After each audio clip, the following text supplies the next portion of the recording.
શ્રી ગણેશાય નમઃ. શ્રી પરમાત્મને નમઃ. શ્રી પરમાત્મને નમઃ. શ્રી પરમાત્મને નમઃ. શ્રીમદ ભગવદ્ ગીતાનો આ છે 15મો અધ્યાય, પુરુષોત્તમ યોગ. ભગવાન શ્રી કૃષ્ણ કહે છે, હે અર્જુન, આ સંસાર પીપળા જેવો છે. તેનું મૂળ ઉપર અને શાખાઓ નીચે છે. પાંદડા વેદ છે. સંસારરૂપી પીપળાને જે ઓળખે છે તે વેદને જાણનાર છે. પીપળાનું રૂપ અનંત, આદિ અને સ્થિત છે. એ સ્વરૂપનું કોઈ સ્પષ્ટ રૂપે ઓળખી શકતું નથી. આ દ્રઢ મૂળવાળા સંસારરૂપી પીપળાને મજબૂત વૈરાગ્યરૂપી શસ્ત્રથી કાપી અને તે સ્થાન શોધવું જોઈએ કે જ્યાં પહોંચેલા જીવો જન્મ મરણના ફેરામાંથી સદાને માટે મુક્ત થઈ ચૂક્યા હોય છે. જે મનુષ્ય મોહ, માન, આસક્તિ, દોષથી દૂર થઈ અધ્યાત્મ જ્ઞાનમાં રચ્યો રહે છે, નિષ્કામ છે, સુખ દુઃખના દ્વંદ્વથી મુક્ત છે, તે જ્ઞાની તે અવ્યય સ્થાનમાં જાય છે, જ્યાંથી પાછો આવતો નથી. એવું મારું સ્થાન છે.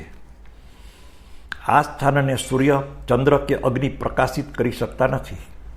મારો સનાતન અંશ આ જીવલોકમાં જીવ બની અને પ્રકૃતિમાં રહેલી 5 ઇન્દ્રિયો તથા છઠ્ઠા મનને પોતાના તરફ આકર્ષે છે.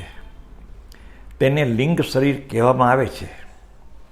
જીવને સ્થૂલ શરીર મળે છે ત્યારે જેમ વાયુ પુષ્પ આદિમાંથી સુગંધ લઈ આવે છે, તેમ મન સહિત 6 ઇન્દ્રિયોને લઈ અને તે આવે છે.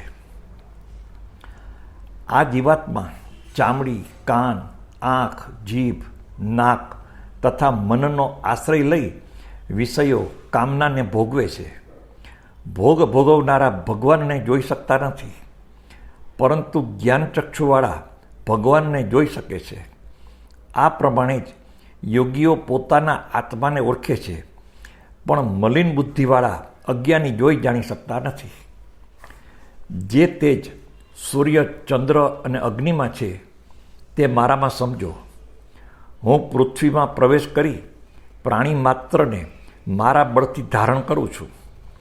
ચંદ્ર થઈ અને ઔષધિઓનું પોષણ કરું છું. અગ્નિ થઈ પ્રાણીઓના દેહમાં જ રહું છું. પ્રાણ અપાન સાથે રહી અને 4 પ્રકારના અન્નને પચાવું છું. આવી રીતે હું બધામાં રહેલો છું. મારે લીધે જ સ્મરણ, વિસ્મરણ, જ્ઞાન, અજ્ઞાન થાય છે. સર્વ વેદોમાં તે જાણવા યોગ્ય વેદાંત કરતા અને વેદવેદતા હું છું.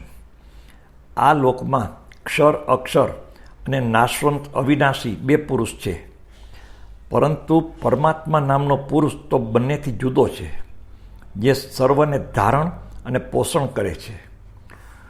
હું ક્ષર, અક્ષરથી પણ ઉત્તમ છું. આથી વેદમાં હું પુરુષોત્તમ નામથી પ્રસિદ્ધ છું. જે કોઈ પણ આ પ્રમાણે મને પુરુષોત્તમ તરીકે સમજે છે તે સર્વજ્ઞ થઈ અને મને ભજે છે. હે અર્જુન, મેં તને આ ખૂબ જ ગુપ્ત અધ્યાત્મ જ્ઞાન સમજાવ્યું.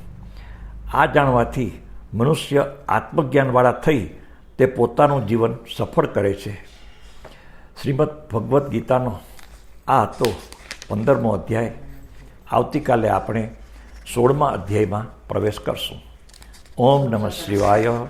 ઓમ નમઃ શિવાય. ઓમ નમઃ શિવાય.